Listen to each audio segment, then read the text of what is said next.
Olá, gente. Hoje a gente trouxe algumas bases importantes para quem começa a tentar entender melhor como funciona o coração.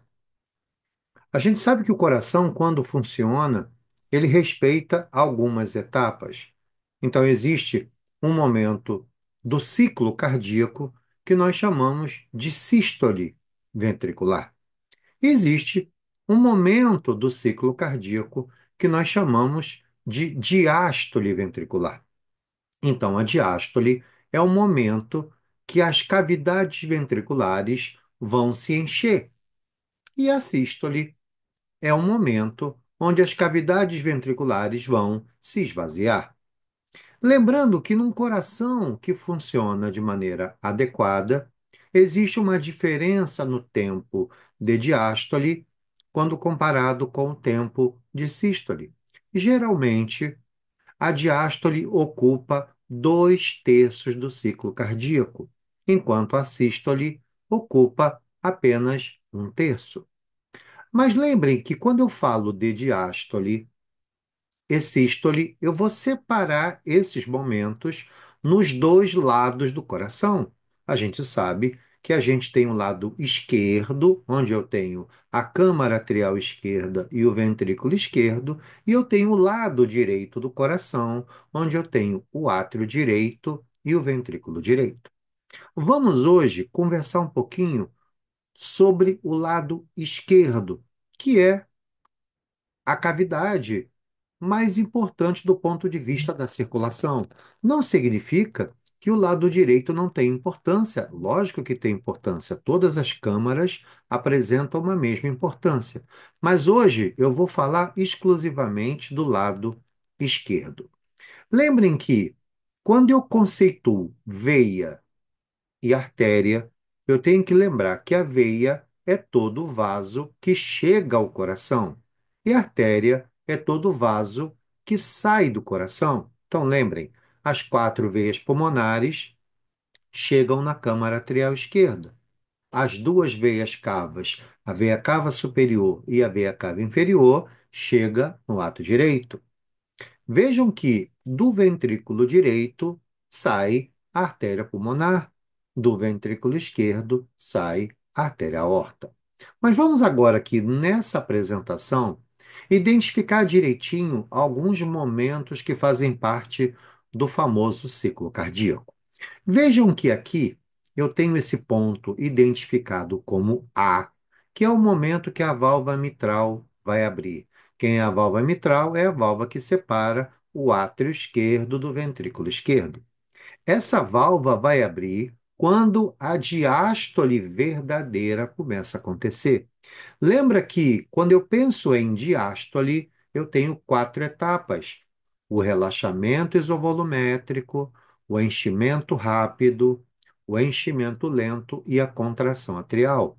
Então, reparem, quando eu falo para você que a mitral abriu, lembrem que a diástole já começou, porque existe aquela fase chamada de relaxamento isovolumétrico, que é uma fase onde aquela pressão dentro do ventrículo esquerdo, ao final da sístole, ela precisa cair para que a pressão dentro do átrio esquerdo ultrapasse a pressão do ventrículo esquerdo, isso faça com que a válvula mitral se abra. Então, nesse momento que a mitral abre, agora o sangue começa a entrar dentro do ventrículo esquerdo, e a isso nós vamos chamar de enchimento ventricular. Quando eu vou enchendo esse ventrículo, vai chegar o momento que essa cavidade ventricular esquerda tem o seu maior volume diastólico final.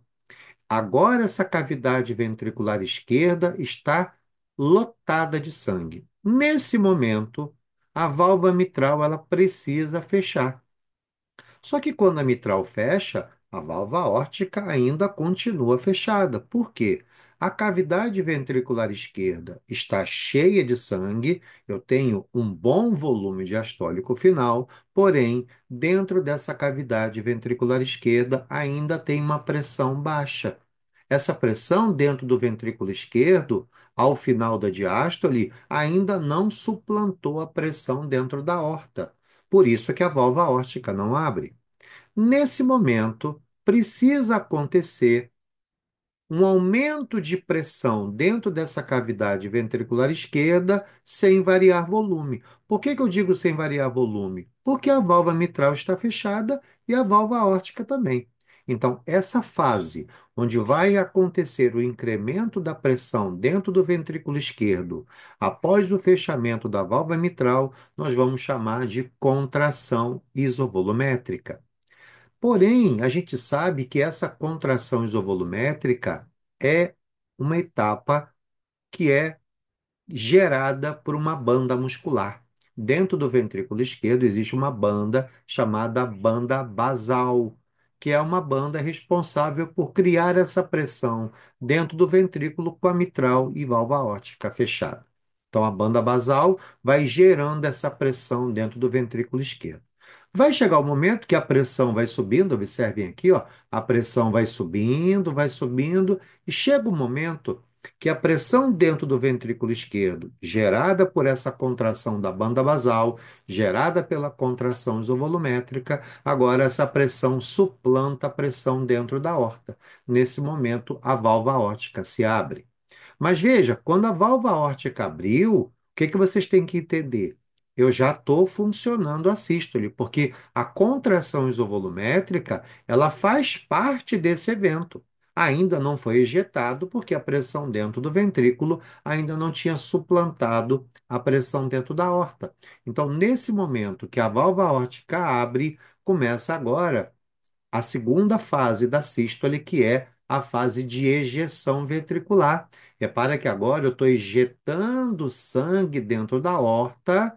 Chega o momento que eu estou finalizando a minha fase de ejeção. Nesse momento que eu finalizo a fase de ejeção, eu encerro a fase sistólica. E nesse momento, a minha válvula aórtica se fecha. Porém, essa válvula aórtica fechando, a cavidade ventricular esquerda fica uma quantidade de sangue pequeno dentro dela, que nós chamamos de volume sistólico final. Essa cavidade agora fechadinha, mitral fechada e válvula aórtica fechada, ali dentro ainda tem uma pressão alta, porque eu acabei de ter a sístole ventricular. Então agora vai acontecer aquela fase chamada relaxamento isovolumétrico. Agora aquela pressão ao final da sístole, ela precisa ir caindo, caindo, o ventrículo vai caindo a sua pressão para que a gente possa agora ter uma pressão dentro do ventrículo menor do que a pressão do átrio, e aí, quando essa pressão no ventrículo fica menor que a pressão do átrio, a válvula mitral volta a abrir e se inicia um novo ciclo. Então, quando nós discutimos as doenças do coração, é muito importante que a gente entenda todo o ciclo cardíaco. Existem patologias que vão comprometer mais a sístole do que a diástole, existem patologias que vão comprometer mais a diástole do que a sístole, mas é importante que a gente sempre compreenda que o coração, ele é um órgão que funciona nesses momentos, sístole ventricular e diástole ventricular. Lembrando que a diástole ventricular, ela tem uma duração maior do que o fenômeno sistólico. E lembrem, a grande importância da diástole é que se você tem uma diástole boa, eu tenho um enchimento desse ventrículo esquerdo bom. Isso vai garantir com que durante a sístole seja ejetada uma boa quantidade de sangue dentro da aorta, fazendo com que você tenha uma circulação, recebendo uma boa quantidade de sangue para o seu metabolismo. Ok? Um grande abraço, uma excelente semana a todos.